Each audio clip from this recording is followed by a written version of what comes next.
Всем привет, всем здрасте, дорогие друзья, с вами Кисель. С недавним обновлением, где нам ввели новый корабль Caspian Explorer, на который уже есть обзор, кстати, фронтиры обновили, точнее, перебалансировали всю боевку на ногах и поведение NPC. Давайте я вам сейчас все подробненько расскажу и напоминаю, что вся информация выходит раньше в моем телеграм-канале, а видео выходит раньше на моем бусте, все ссылочки в описании. Давайте начнем с того, как нам презентовали это дело фронтиры. Немного душно, понимаю, но пройтись поэтому стоит. Исправлено поведение неигровых персонажей в бою на поверхности. Общая скорость передвижения. Добавлена новая система ускорения, управляющая скоростью передвижения неигровых персонажей.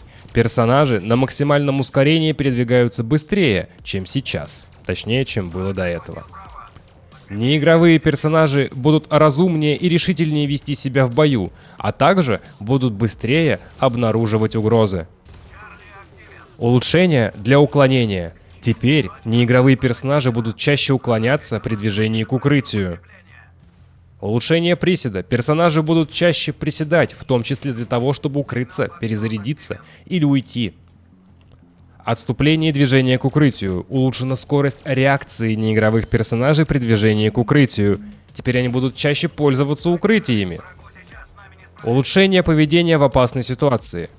Если неигровой персонаж ранен или имеет низкий запас щита или здоровья, он попытается уйти в укрытие.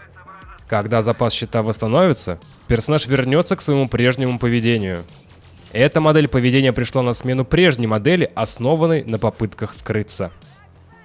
Поведение при движении к угрозе. Пехотинцы и разведчики теперь могут двигаться вперед под обстрелом, пока их запас щита не истощится полностью. Остальные неигровые персонажи склонны отступать при появлении угроз. Процедура антикриминальной проверки. Это то, ребят, тогда, когда вас сканируют в наземке. Увеличено расстояние, с которого охрана проводит антикриминальную проверку. Теперь уже не потребуется быстро подходить к цели. Персонажи-охранники поворачиваются лицом к цели перед началом проверки. Улучшение использования гранат. Теперь неигровые персонажи чаще используют гранаты против вражеских групп. Гранатами также будут выманивать противников из укрытий. Теперь неигровые персонажи используют выученные и переданные местоположения, чтобы точнее распознать крупные группы или цели. Персонажи больше не бросают эми-гранаты в противников с низким показателем щита. Изменены характеристики комбинезонов и оружия.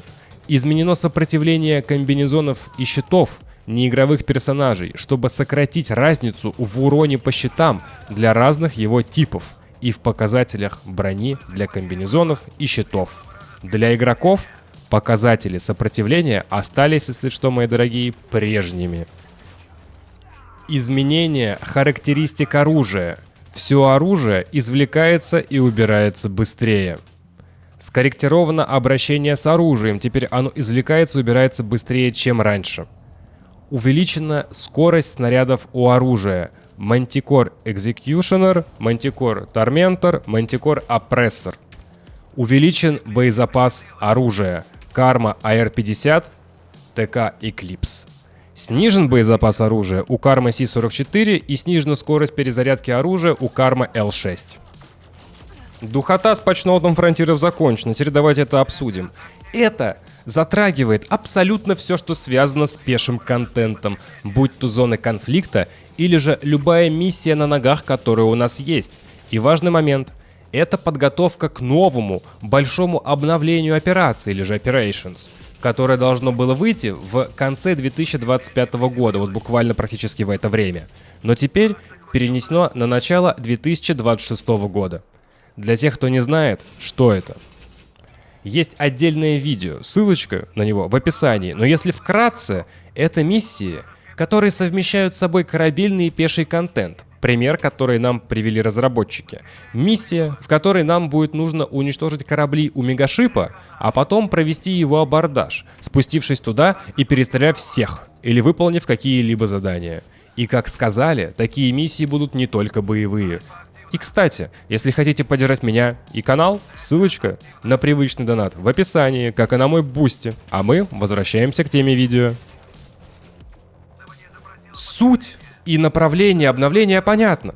А что там по ощущениям от него? Не просто так весь видеоряд этого видео — это пострелушки. И не просто пострелушки, а высокая зона конфликта. Самые-самые сильные NPC. И они, кстати, стали гораздо умнее и стали замечать нас даже с большого расстояния. И нету такого, что вы можете подойти к ним почти в упор, и они не будут обращать на вас внимание. Да даже во время высадки их на планету они рассредотачиваются, а они идут одной линией. Они начали бегать и использовать укрытие. Конечно, не идеально, но все же лучше, чем было.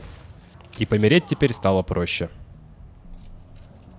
А вот что касательно вооружения, плазменная штурмовая винтовка лично, как по мне, была отстоем, так и осталась. Снайперка стала лучше, но теперь приходится заново переучиваться. Скорость полета снарядов возросла очень сильно, а для дробовика эти изменения скорее вторичны, так как он рассчитан на ближний бой, если не использовать его кое с какими модификациями.